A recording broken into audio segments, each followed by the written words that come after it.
All information contained in this podcast is general in nature and does not consider your individual circumstances. You should consider the appropriateness of this information with regards to your individual objectives, financial situation, and needs. Welcome to Sharing More Than the Sheets, a podcast to help you and your partner make better financial and lifestyle decisions so that you can both focus on the things that you love. I'm your host, Michael Khouri, financial planner, green thumb, husband, and just dad.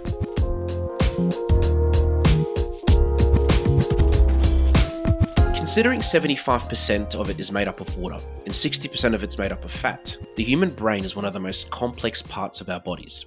And apart from the physical aspect to it, understanding how it works and how our emotions function from a scientific method always blows my mind. Today I've invited Amy Jacobson, an emotional intelligence and human behaviour expert, to be with us today to talk about this topic. Amy, thank you so much for being here. It's my absolute pleasure. Thanks for having me, Michael. No, it's an absolute pleasure on my side because you're the author of a book titled Emotional Intelligence, and I noticed a few weeks ago that it was actually the 4th bestseller at Dimox, which is an amazing achievement considering it literally just got launched a few months ago. And I've read I'm probably a quarter of a way through the book at the moment, but I'm sure the feedback that you've been receiving has been amazing since it was launched. It's been fantastic. And look, what I'm probably most excited about is that emotional intelligence is being focused on and it's being accepted by so many people worldwide now. And I think, that we've come a long way. Even as recent as 2 years ago, there was still very much a misconception and kind of a hesitation for people to actually want to focus on emotional intelligence or really learn more about it. So I think we've come a long way and we continue to. So it's just really exciting to see people picking up the book and actually wanting to grow their EI.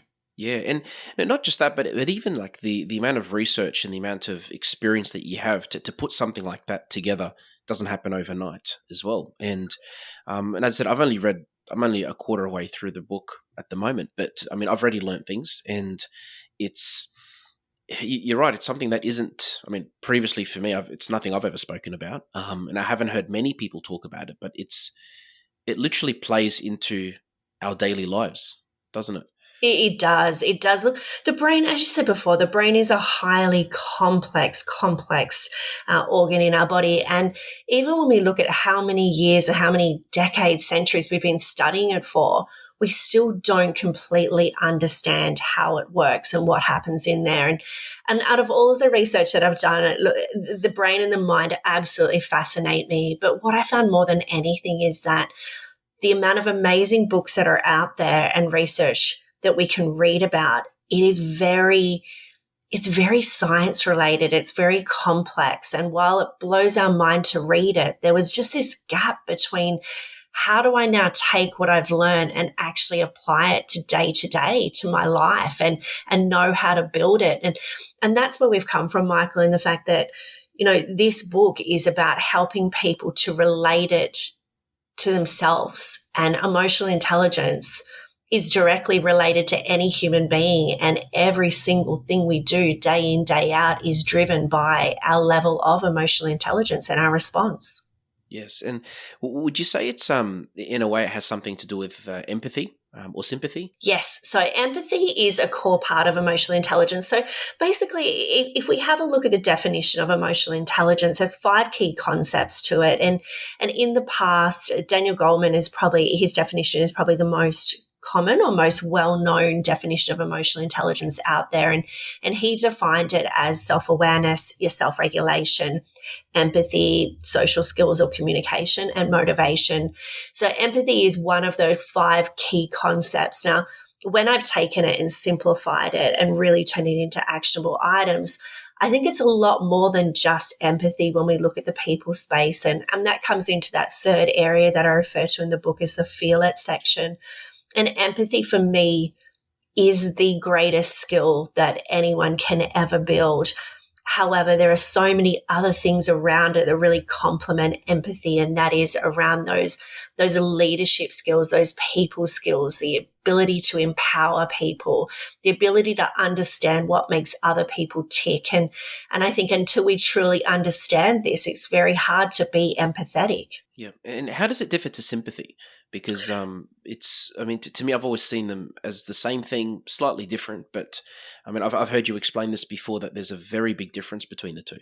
There is, there is. So a lot of people interchange empathy and sympathy, and they get confused to think it is the same thing. Now, the difference between the two of them, sympathy, if we start with sympathy, sympathy is genuinely feeling sorry for somebody. So sympathy, you're looking at the situation, you're looking at the person, you're looking at what they're going through, and you have feelings, you feel for what they're dealing with, or what's going on, and even at times we might even have a bit of pity in there.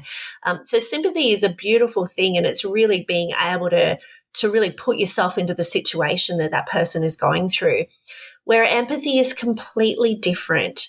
Empathy, you don't even need to know what is happening. You don't need to know what the circumstance is. You don't have to agree with what that person is feeling or how that person is responding.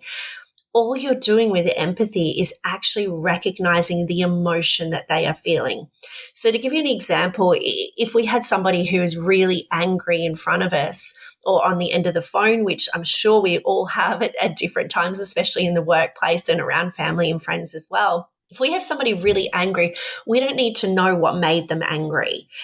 We don't need to agree with their response. Even if we do know what made them angry, we could be looking at them and thinking, you are totally overreacting, or I would never respond this way. What empathy is about is really understanding, okay, this person in front of me is angry. It doesn't matter why. It doesn't matter if I agree. I know that they are angry. When was the last time I was that angry? Or when was the last time I was angry in general? And what is the worst thing that somebody could say to me compared to what is the best thing that somebody can say to me?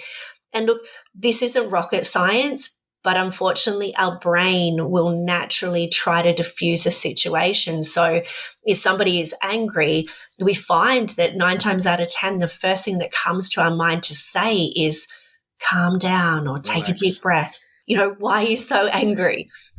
Um, and really, when we recall the last time we're angry, we know that that is the worst thing. That is the last thing we want to hear when we're angry. So it's really empathy is getting past that worst thing and knowing the best thing to say or do. Yes, and I think that, I'm just thinking of my wife and I. We've got 3 children, and we'll have things that happen with the kids or things with work, and very rarely do I know what she's going through. Especially after I've come home and haven't seen her all day, and likewise, very rarely does she know what's happening in my mind, work-wise, for example. So that actually makes a lot of sense, because I like that you said that you don't actually have to know what the specifics of the situation. It's just understanding that how that person may feel, or like what you said, remembering the last time that you felt that way. So That's right. And I think, my husband and I have got a 14-year-old daughter and a 12-year-old son.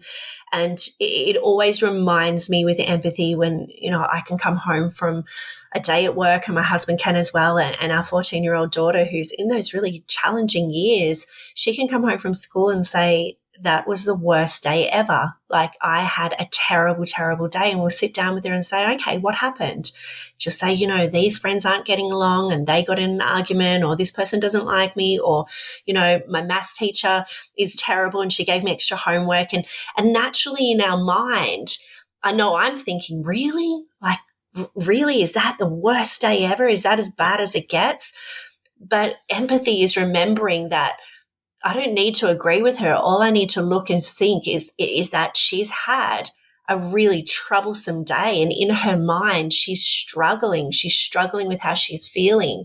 And for me to turn around and downplay what she's feeling is not going to help the situation. Me telling her that, your teenage years are the best years of your life and school isn't that hard. Wait until you get to work, until, the real life part.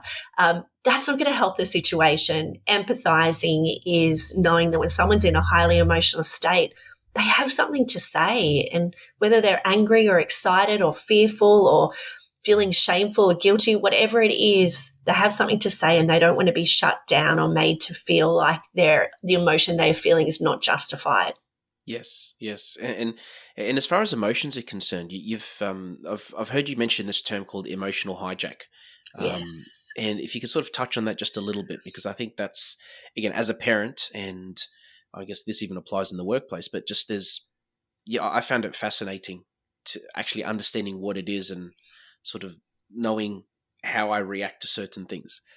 Yeah, so emotional hijack is extremely common. Like emotional hijacks happen every single day within all of us and the people around us. And what is basically happening is that when we get information into our brain, it comes in through our five senses.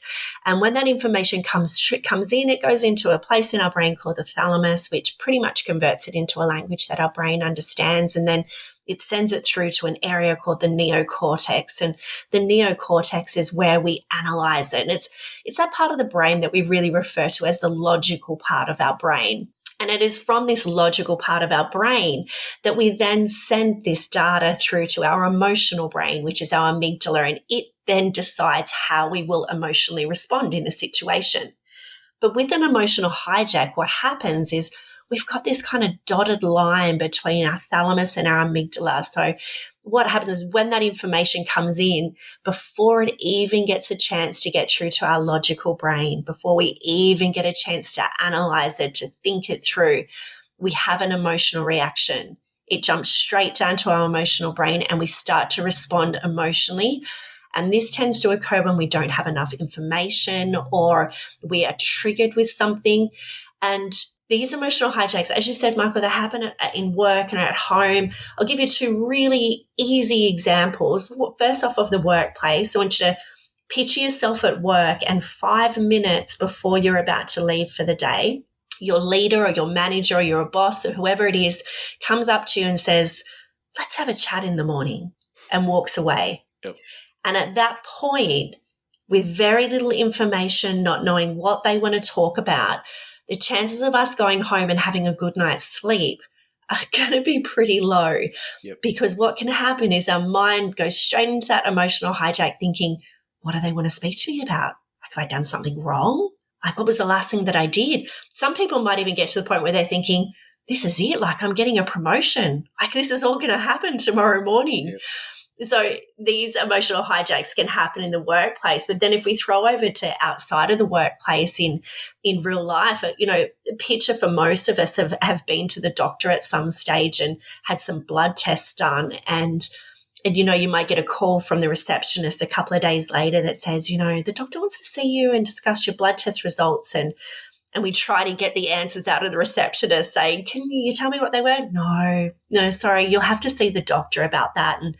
And in that time between receiving that call and seeing the doctor, we might find ourselves on Google Doctor trying to work out what's wrong with us or what's the worst case scenario, or overanalyzing it, only to realize that when we actually get in to see the doctor, it might be something quite minor that they just want to monitor. So these emotional hijacks happen in relationships, in workplaces, everywhere around, and it is a natural process that happens in our mind when we don't have enough information or we are triggered by something, which means we bypass that logical part of our brain and we respond emotionally. Okay, that makes sense. That makes a lot of sense because and I think understanding that and understanding the concept, I guess, sort of helps us not to overreact to certain situations and helps us to sort of stay, I guess, neutral, would you say, or sort of open-minded? Yeah.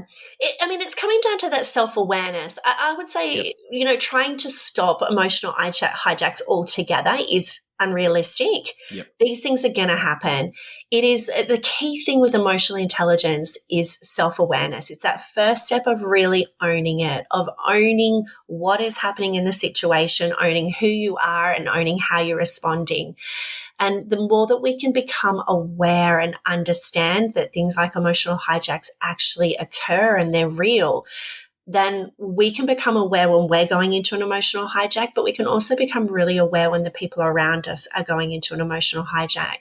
And like you said before, Michael, even just coming home from work into the household, or your partner's been at work or they've had, a day very separate to ours, knowing and being aware of those times when we do jump in because the pressures of home life and children and cooking dinner and organizing everything at night start to really play in, we see these emotional hijacks happen, and it's a matter of stopping and really acknowledging the fact, okay, I'm in an emotional hijack or my partner's in an emotional hijack.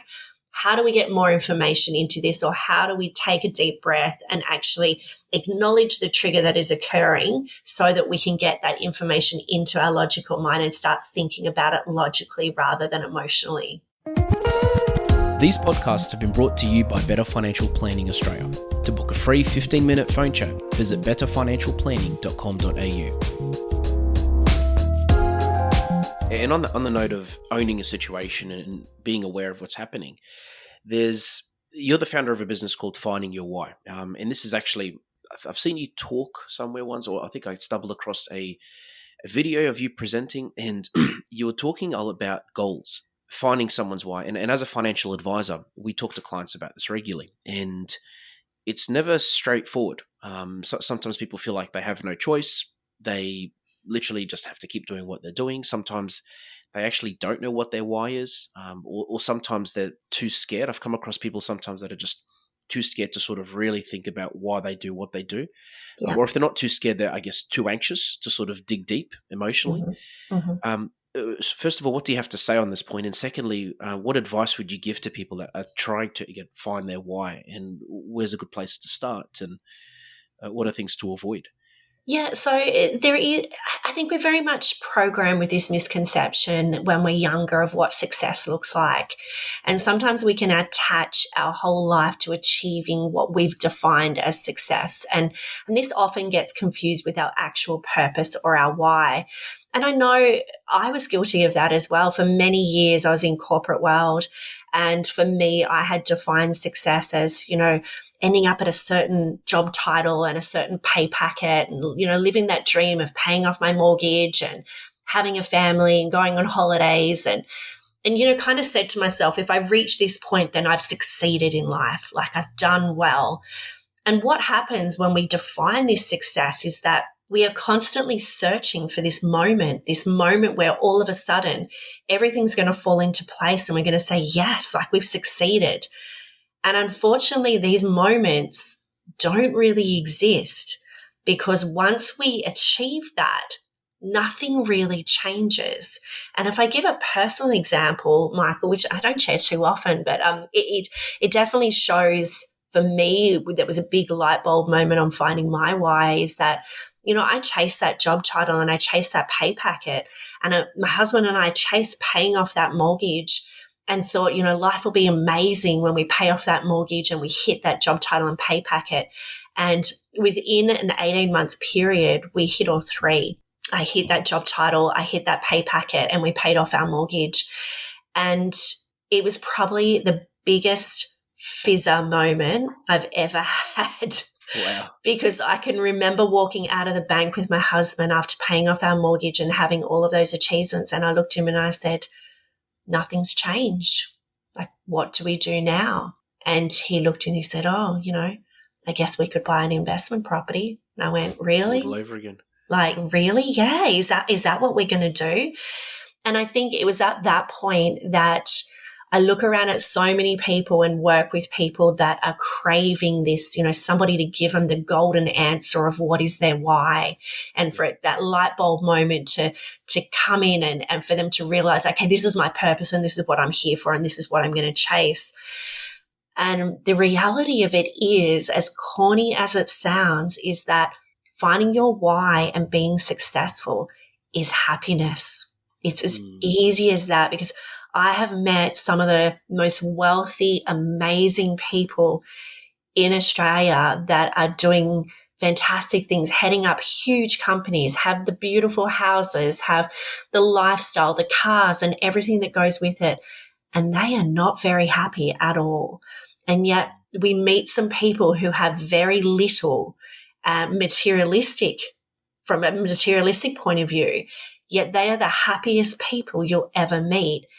And I think this comes back to that first stage that I talk about in everything that I do, and that is that simplification of emotional intelligence.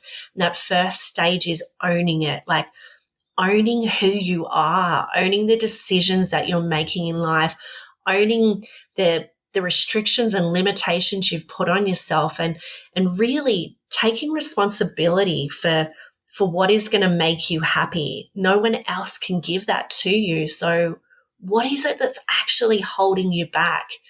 Because materialistic things are not going to make you happy unless you decide to be happy with them. Yes. And what would you say to someone that's listening to this, apart from contacting you? What would that person think? Where should they start if they literally don't know what their why is, and they? Yeah. So I would say the first thing to do is to sit down and think about if there were no limitations in your life at all, no time restrictions, no qualifications, no money, nothing. Like if there was no barrier or limitation on anything and you could be anything, do anything, have anything, what is it that you would do? Like if you could just hit pause and reset and you had endless funds, endless access to qualification, endless access to knowledge or intelligence, what is it that you would do if it was 100% your choice? And I think when we look at kids and when we were kids, we really nailed this because we were able to make these calls without any fear of judgment, without any fear of barrier or limitations. And with a lot of the clients that I work with, I get them to sit down and just write out their absolutely perfect day. Like if you had the most amazing day and it was the best day of your life, what would it look like from the minute you wake up until the minute you go to sleep? What environment are you in? Are you waking up to an alarm? Are you waking up and going for a run or going to the gym or having breakfast with somebody? Are you waking up on the side of a beach? Like, what is the weather like? What is it that you're physically doing? What is it that you're wearing? What is it that you're eating? I think if we can picture and visualize the ultimate day that would make us our very happiest, then we start to get closer to understanding what our why and what our purpose is.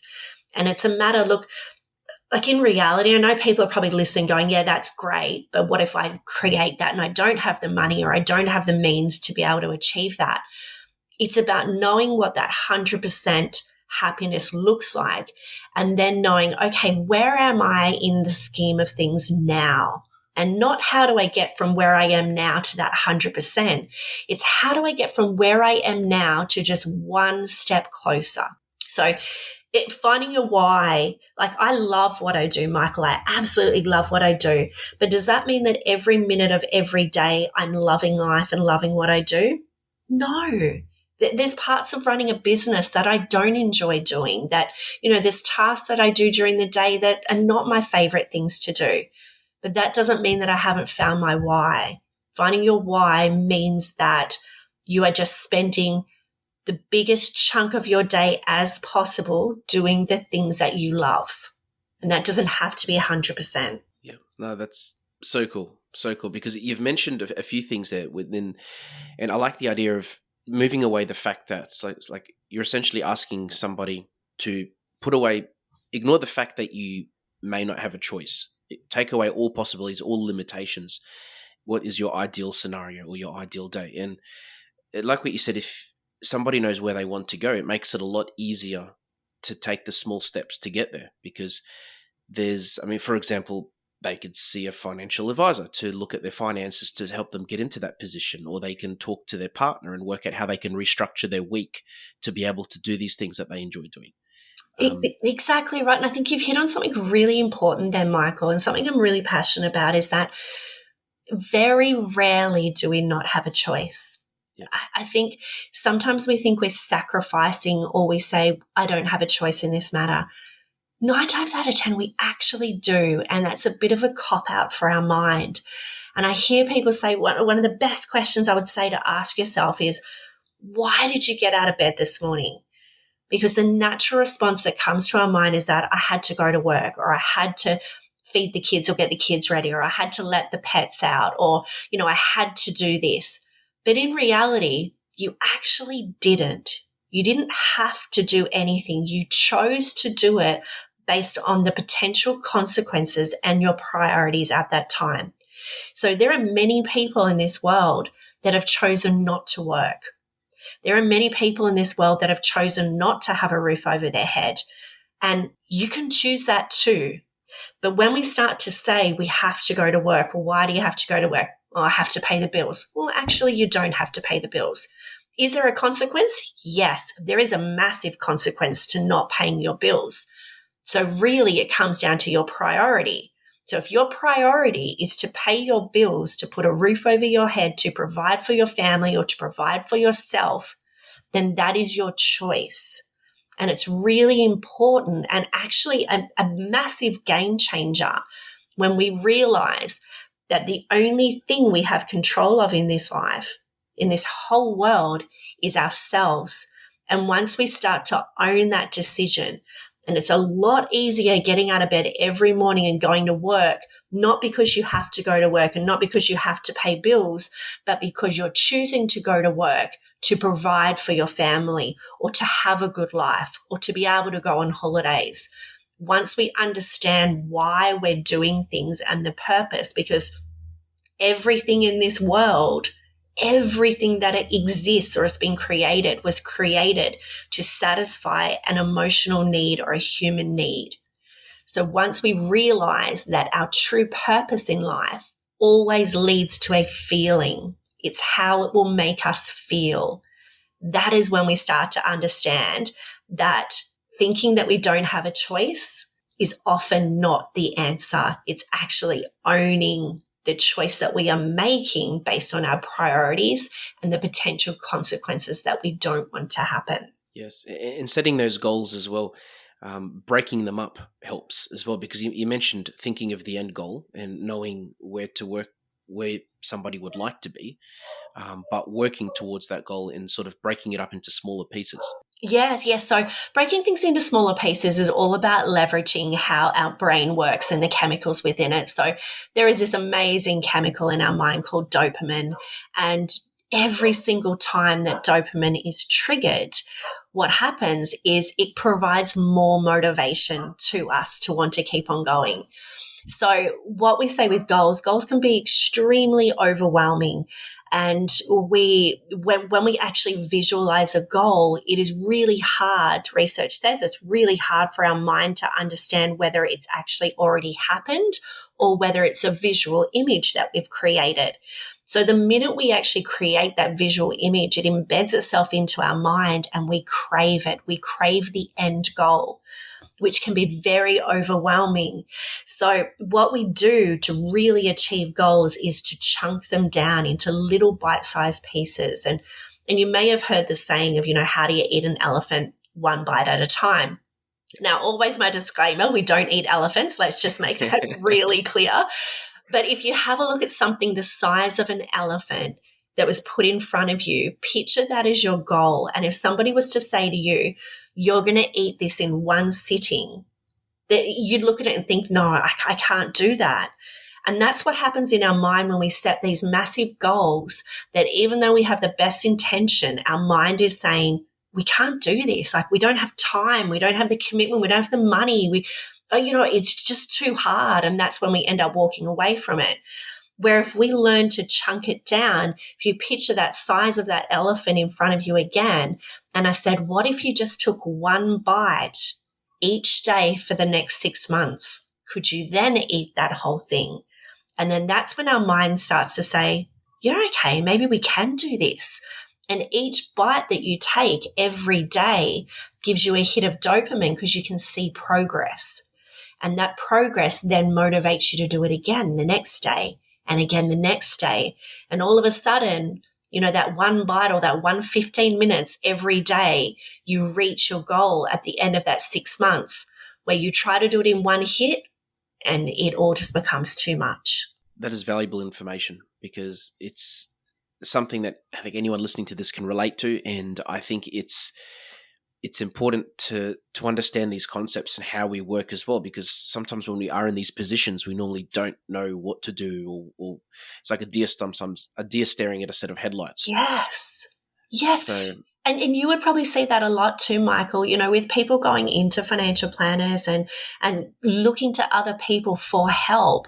They sit down and not only can we come in with these massive goals and say, if this goal is a 10 out of 10 and we're currently at a 2 and we want to go straight from a 2 to a 10, forgetting that 3, 4, 5, 6, 7, 8, 9 is in between. It's helping them to be able to know, don't try to skip from 2 to a 10. How do you simply go from a 2 to a 3 and then a 3 to a 4? And not only that, like when they're walking in with 5 of these big goals or even, 4 or 3 of these big goals, and we want to do it all at once because our mind is programmed to, when we come up with an idea, well, we want it and we want it now. And trying to do everything at once, we know can at times mean that we get nothing done. Yep. So people like you in roles in financial services are so important to help people to be able to say, okay, you've got all of these goals.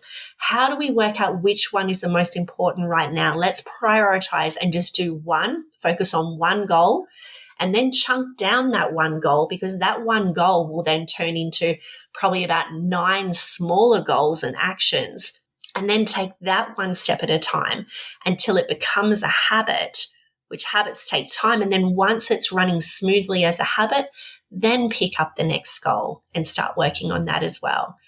Because overwhelming our mind just sends it looping round and round in circles and means that we get nothing done rather than something done. If somebody wanted to get a copy of your book, Emotional Intelligence, where would you suggest they head to?